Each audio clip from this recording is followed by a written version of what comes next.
The studio lights glared bright, the kind of brightness that made every facial expression impossible to hide. The cameras rolled, millions tuned in, and yet what was about to unfold would make even the most seasoned television producers whisper afterward that they had never seen anything like it. The Five, a show built on spirited debate and controlled chaos, was about to cross a line into something no one could have scripted. And at the center of it all was John Kennedy, a man known for his wit, his southern charm, and his sharp tongue. But today, his words would spark a storm that shook the very table they sat at. The segment began like any other, with each panelist delivering their takes on the latest headline. Jessica Tarlov, with her calm but pointed tone, laid out her argument on the topic of rising political division. She was passionate, her words polished, but she carried an edge of frustration that made her voice tremble slightly. John Kennedy listened silently, his eyes narrowing the way they always did when he was thinking 3 steps ahead.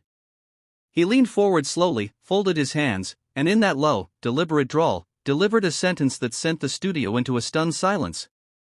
"You know, Jessica," he said, "you've got a real gift for dressing up a bad idea in a pretty box. But when you open it up, it's still empty." The room froze. For a moment, you could hear nothing but the buzz of the lights overhead. Dana Perino shot him a warning glance, while Greg Gutfeld smirked, sensing a storm brewing. Jessica's jaw dropped, her face flushed red, and she slammed her pen down on the desk. "That's insulting, Senator," she snapped, her voice cracking under the weight of sudden emotion. "I don't sit here every day to be mocked on live television.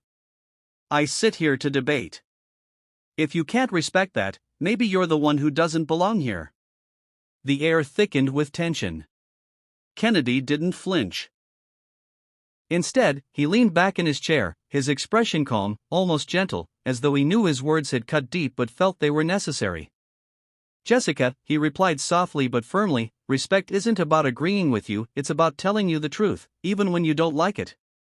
I came here to do more than play patty cake with politics. People out there watching don't want sugar-coated arguments. They want honesty.